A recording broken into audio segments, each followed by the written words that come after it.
Good morning third class, take out your Hindi books. आज हम revision करेंगे चैप्टर 3 की अपना कार्य स्वयं करो। इसकी एक्सरसाइज सबसे पहले शब्दार्थ लेंगे। स्वयं, खुद या अपने आप, आश्रित, निर्भर, अवश्य, ज़रूर, पकना यानी कि तैयार हो जाना। निम्नलिखित प्रश्नों के उत्तर लिखिए। चिड़िया कहाँ रहती थी? चिड़िया मक्का के खेत में रहती थी।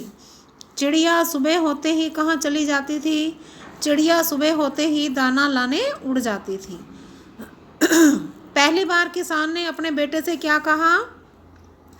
पहली बार किसान ने अपने बेटे से कहा कि तुम कल नौकरों को भेजकर खेत कटवा लेना। चिड़िया ने ये कैसे जान लिया कि किसान कल फसल काटने अवश्य आएगा?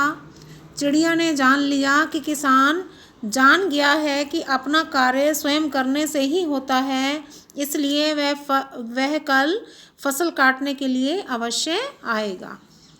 किसान गुस्से में क्या बोला? किसान गुस्से में बोला, तुम सब निकम्मे हो, लगता है कल मुझे ही फसल काटने आना पड़ेगा। इस कहानी से क्या सीख मिलती है? इस कहानी से सीख मिलती है कि हमें अपना काम स्वयं करना चाहिए, दूसरों पर नहीं छोड़ना चाहिए। सॉरी। सही कथनों पर सही चिन्ह लगाइए। सही का चिन्ह लगाओ। चिड़िया समझदार नहीं थी। किसान बहुत परिश्रमी था। चिड़िया के बच्चे भोले भाले थे। बताओ किसने कहा और किससे कहा? लगता है मक्का की फसल पक गई है, किसान ने बेटे से कहा। माँ, आज किसान और उसका बेटा आया था, चिड़िया के बच्चों ने चिड़िया से कहा। तुम इतने डरे हुए क्यों हो? चिड़िया ने बच्चों से कहा। कल हम स्वयं फसल काटेंगे, किसान ने लड़के से कहा। हमें यहाँ से चल देना चाहिए, चिड़िया ने बच्चों से कहा।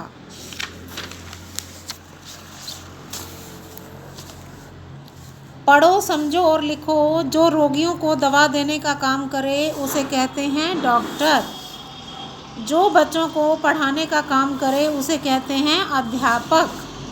जो डाक बांटने का काम करे उसे कहते हैं डाकिया। जो फसल बोने और काटने का काम करे उसे कहते हैं किसान। बहुवचन रूप लिखो। आदमी आदमियों, बेटा बेटे, किसान किसानों, पड़ोसी पड़ोसियों, बच्चा बच्चे, मजदूर मजदूरों। समझो और लिखो। बच्चों ने सारी बात चिड़िया को बताई। बच्चे सारी बात चिड़िया को बताने लगे। किसान ने खेत से मक्का काटी। किसान खेत से मक्का काटने लगा। चिड़िया के बच्चे खेत से उड़े। चिड़िया के बच्चे खेत से उड़ गए। तो बेटा ये आपका थर्ड चैप्टर की रिवीजन हो गई है। अब आप इसको रिवाइज करेंगे, लर्न करेंगे। ओके।